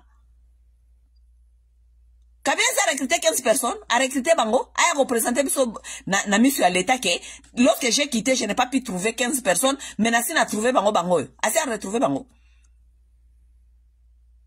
A retrouvé Bango te? Et là, nous avons besoin de expliquer la sur Internet.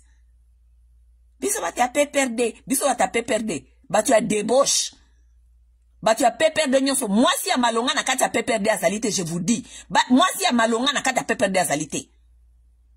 Basi ya PPRD ba fi facile basi ba lala ka bango lokola ba soso ya wilki na ba hotel na ba obemi na kuna na ba tuana nyonso ba PPRD basi ya PPRD basi ya caleçon pété bango nyonso na lobi yango na nko et puis so bozo continuer ko sakana nga na ko ya awa yango na bina nyonso basi ya PPRD bokoma kaka oh basi ya PPRD ba ko koloba te parce que ba dossier na bango nyonso za kata ba tiroir ba obemi mina kuna ba na ba comment on les appelle na ba boshab na ba généraux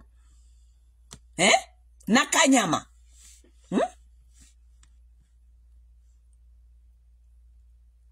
ba immoral basi ya PPRD ba immoralité tikuna PPRD ezali machine ya babula PPRD za machine ya babula basi ya PPRD baza babula bambali ya PPRD baza ba immoral bambali ya PPRD baza ba immoral Kabila vous a dit ça avant de quitter le pouvoir ce n'est pas moi Massawa qui vous dit Kabila a Kabino qui a même pas trouvé 15 personnes. Donc PPRD eza na moralité te ko yebisa mutu ata eloko moko te loboka ngabambanga na bino parce que nakati ya PPRD mutu amalonga azate Kabila lobaka ngo avant ye moko alongwa mutu ya malonga azate nakati ya PPRD. OK? Mutu ya malonga azate nakati ya PPRD. Kobanda ye moko na Kabila ti na suka. Kabila a dit ça. Ngaite bino wata PPRD. Ngana na bisi bino ke mutu malonga azate na PPRD. Kabila valonga sa bino ke mutu malonga azate na PPRD. Ngane na lobi yango 15 personnes ya pamba Kabila kokai kozwa te po bozalaki busy na kati ya salite kolala na lokola ba nyama zamba bino nyonso boza kolala na kaka bato ya salite bato ya PPRD bato ya salite bato ba maladi bato ya sexuellement maladie transmissible solo kuna ya maladie transmissible na PPRD. Bango nyonso.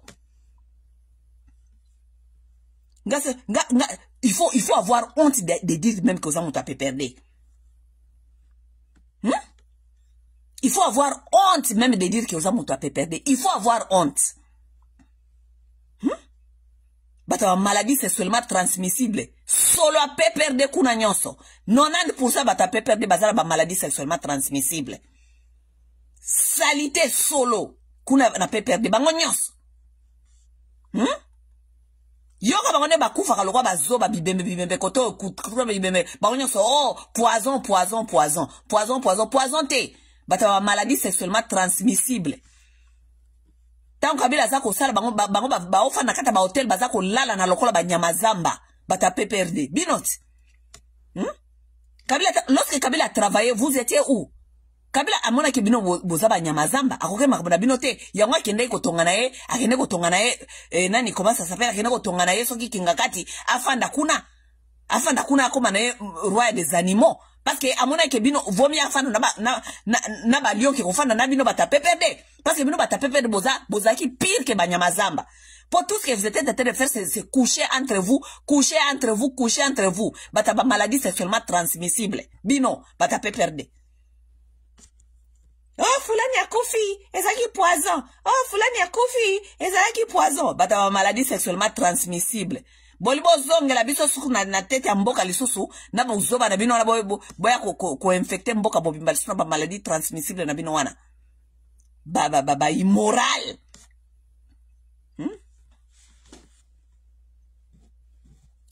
Tout le monde peut parler sauf Bata PPRD. OK? OK? Bata PPRD ba na moralité à sa mototé. Même politique, même vie normale, ba na moralité à sa mototé Bata PPRD. Donc ton monde Bata PPRD baza ko lo babuzo ba wezo pesa nkanda makasi, pesa nkanda makasi. Et puis sur le bolingi na kene na bino kaka boy na ko kene na bino kaka boy Bata PPRD. Nana tana bino te akoyo kaka babuzo ba na bino mikoso na bando lala te na nina lala bona ka émission na mona Bata PPRD baza ko lo babuzo ba na lala bo mutema yo sala nga passe na tension. Hein? Likono ki buzo ba Bata PPRD. Fermez vos gueules à jamais, bino Bata PPRD. Vous avez fait vos 18 ans de bilan zéro. Binote ne boyo pesa son moral, lelo. Binote. Binote ne boyo ko apprendre de batu nenge nini ba institution salaka. Po bozaki on a 18 ans, Kabila tika ko trouver ata 15 personnes te ko sala na bango. Bazo ba po bozana kata ba hotel bozako lala na lokwa ba nyama zamba. Ba oti na bino ba mission na ba poto na ba New York musa na bino ko kotaka ba strip club ko lala ka ba se ba ndumba mikolo nyonso bata ba maladie sexuellement transmissible bata PPRD bata soni bozana na sisa na bata Tshisekedi. Anyway, nazana bata problème ngaza bata Tshisekedi. Vous avez fait vos bêtises, vous avez quitté, vous avez laissé les pays par terre. Donc boka ngabambanga na bino boti kapso to gérer Tshisekedi. So bolinte to se rappela kanabino boka ngabambanga na bino bolo ba PPRD lisusu te. Boti kapso to gérer Tshisekedi. OK, boti kapso to gérer Tshisekedi. Meta bozo ko lo ba PPRD awa bo pesa biso kanda bozo rappeler biso bozo bana bino. So le rombo kaneza na kata bêtise de ça pour nous Bata PPRD. Ezali mutu na bino wana wazo ko biso ke o ye Kabila azo biso bino ke o lorsqu'on fait des erreurs, on apprend pas des erreurs. Kabila, tout fi maman na yo sifa wana. Berer wana ngo sala wana se protéger, on peut s'acheter du pouvoir pour couvrir yomoko, o mi couvrir ba intérêt na yo. O wana erreur wana o ba kiteke o tie 100 millions de Congolais na kata erreur. Donc yo ko sala erreur pour sepeli, si moi yo yebisa so kezaki erreur to sepela. Si moi yo yebisa so nyozo na pouvoir to sepela, o so sali erreur na kata mitu na biso. Tu connais combien de Congolais sont morts na kata ba erreur na bino oyo? Oyo ba Congolais combien ba kufi? Hein? Oyo mbango combien Tshisekedi a détourné? Oyo mbango combien ba frapper wana nyonso na ba bemba na ba baati na ba lukonde na ba tuwana nyonso bazali ko détourner na ba camere. Oh, parce que oyo ko bisa biso ka kezaki erreur, biso ba Congolais to limbisa yo parce que zaki erreur, maintenant tu veux faire mieux. Tu veux faire mieux? O sali erreur. Biso peuple congolais to souffrir na maboko ya Tshisekedi pendant toutes ces années pour yo salaki erreur. Il faut te pendre yo motherfucker. Kabila, yo zali mutu ako pendre yo. Stupid man. Tel longi Kazambere. Hein? O sa so ke za erreur. O et puis ozo ko lo bango na légèreté moko boye. Is a error. When you do mistake, you just have to understand to do better. Motherfucker. Oyo batu kome ba kufi na kata ba error oyo. Tela batu oyo. Ba kome ba omo na ngweza normal, Ba omo na ngweza li normal. Kabila soi-disant sali erreur. Kosaka na ba vie ba Congolais kosala erreur. Vie ba Congolais ba kufi erreur. tozana bopito te po bato oteki na tete mboka bazali ko détourner mbongo nyonso erreur. Bakongole bazangi courant erreur. Bana bakongole bakokende classe erreur. Kinshasa poubelle bato baza kokufa na ba maladie erreur. Do bakongole bakomi bazoba na bino bakomi lokola bato na bino bosala experiment na bavie bakongole erreur. Kabila tufi na yo za mutu akopandre yo za mutu akopandre. Comme ça biso tango tokopandre yo nde tokolobaki yo tosalaki erreur. Tosalaki erreur ya kopandre Kabila, tosalaki erreur ya kopandre Zoe. Tosalaki erreur ya ko violer mama na yo wana Sifa.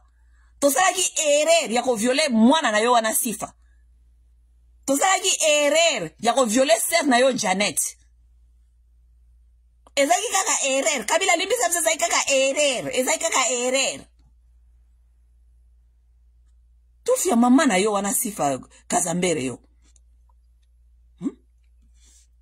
When you make a mistake, you learn by mistake and then you correct it, motherfucker. Talanga bato. Il faut to koma lokolo ba chinois be ba coréen. Muta sakana biso bo to pendre ye. Poi mususu abimela biso te bana bo biso ke akosala experiment na vie ba congolais ata ndenge ko marché ba congolais ba kokufa ndenge ba lingi po ye asala ki erreur. Stupid man. Si matin na fandi boto nozoka Kabila so ba baboye batu moko baza ko bima kuna ba bimisa ba video ya PPRD baza ko ngoko expliquer biso makambi ya Joseph Kabila motherfuckers soki na moni sous bata PPRD awa je vous jure na otika na combat ya Félix na kozongela bino bata PPRD parce que na moni lokola il faut ko éradiquer bino boza lokola ba peste boza lokola ba bed bugs. Il faut ko éradiquer bino ko éradiquer bino parce que batikele bino terrain mingi bonbo sakana bato. Tenga bato. Bata PPRD. Erreur Kabila salaki kopesa Tshisekedi soi-disant pouvoir pour na toya ko vivre makam tozali ko vivre lelo. Nanga ya abana ko betela so ba masoloke nenge sikoyo nenga ye alinga ya ko lakisa biso nanga ngia lakisa biso nini. Bana bapesa Tshisekedi pouvoir wana. Bangote. Biso to fanda to yoka AFC na ya Kabila na nanga baba no betela biso bapesa so moral. But on soupe balimba yo faire so comprendre que masolane zali normal. Non, na mon lokwa na otiana no pose makambi ya Tshisekedi bino batu ya AFC na batu ya Kabila na ozongela bino na noa. Parce que bobo santé Kabila so alongwa pouvoir ezaka pression pe ya diaspora biso to tia Kabila misapi na masoko pour Kabila longwa wana. OK? Oui. To pesa Kabila dépression. So bolingi to zongi sa ye le sous to pesa bino sous dépression. To zongi sa sous ba congolais na bakanda makamba Kabila sala biso. Bozelanga na zako ya. Comme ça bino bata PPRD bino so boko disparaître awa. Muta PPRD ko ya osala fierté ki baza bata PPRD awa. Vous êtes nuls, des incompétents, des immoraux. So mboko ezeleske ezali lelo za pona bino bata PPRD. Buzoba ya 18 ans bosala ki mabo pesa Tshisekedi pour protéger bino. Vous n'avez rien à nous dire, vous les gens de PPRD. Nako zonga kotia bino sou misapi bino bata PPRD bino. Bino bata PPRD bozelanga awa. Bakomi ko yamba bino na ba panel, ba oyamba bino na ba panel, kopesa bino ba panel, ba papita maba zonga suso kopesa kapso ba buzoba matin midi soir. Papitamba. Keba na yo Keba na yo papitamba. Keba na yo. Papitamba, keba na yo ko ya ko beta kapso ba masolo ba panel ami ko mataka na ba panel, ko beta kapso ba masolo zanga mutu na makolo. Keba na yo, Kabila zaka na zanga 15 personnes ko sala na ye. Aujourd'hui, Kabila combien a recruté? A recruté combien? Pour représenter biso bango siko bobisa soke Kabila sa recruté bango nje to sana bango. Bazo baba bolole. Boyo bebisa so matoy mikolo nyoso ko betela so masola Kabila. Na ba AFC zanga mituna makolo. Bambali ya chanana. Les gens qui se fait diriger par les Inkotani, bambali moko ya chanana, ba Inkotani ba Rwanda mike babandeko katela babandeko bazeko kengela bakoko na biso bangombe. Lelo bakomba bata minduki. Bino ba Congolais bakomi ba chef na bino. Bana maminduki bala kisabino direction estan ndenge ni bokokende. Tanga matoyo. Nonsense. Na yoka bino lisusu. Mais je pense que parce que internet mikolo parce nazaki na internet pour un peu de temps namoni internet batu balinga infecté ango ezamino batape perdre bo infecté penda bozui penda mapeka quoi bozui mapeka batape perdre bozui mapeka awa po mutu taza ko corriger bino bozui mapeka bomoni ba Congolais baza ba vulnérable siko ba na ta vulnérabilité bolingi boya bolingo ko popé ba masolo na bino abuzoba natiki nan bata Tshisekedi nazongele bino nan bata pe perdre comme ça boko yoka nga bien boko yoka nga lisusu bien bino bata pe perdre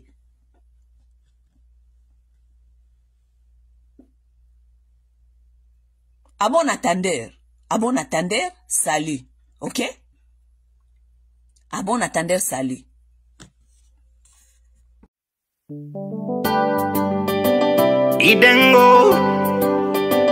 Idengo, ami de la liberté. Idengo, friend of freedom. Usitu saliti maisha ni moja bro, sote nwana inji pesa ifanye maisha bro. L'argent n'a jamais fait la vie, oh oh, l'argent est fait par la vie. L'argent n'a jamais fait la vie, oh oh, l'argent est fait par la vie. Ma accord zinabeba inji, votre président croit toujours au mensonge.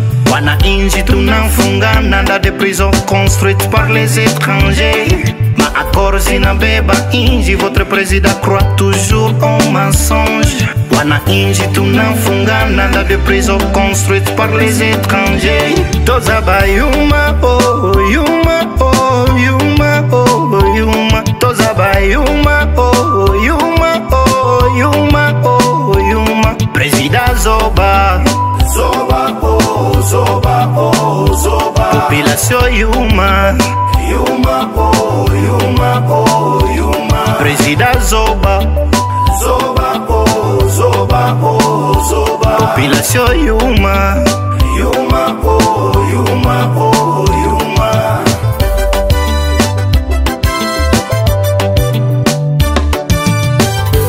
Tunakosa nini Kongo ili raisi alombe misaada Ulaya? Laana gani tunayo Kongo ili raisi atembee kama malaya? Tunakosa nini Kongo ili raisi alombe misaada Ulaya? Laana gani tunayo Kongo ili raisi atembee kama malaya? Balobaka tel père tel fils mais oya Kongo est commis contraire. Bayuma ba asenya baleli, bayuma ba militaire basangwe, bayuma ba policier ka bakwitio, bayuma population ka béton, bayuma ba infirmier baleli, bayuma ba militaire basangwe, bayuma ba policier ka bakwitio, bayuma population ka béton. Ma accord zinabeba inji, votre président croit toujours en mensonge.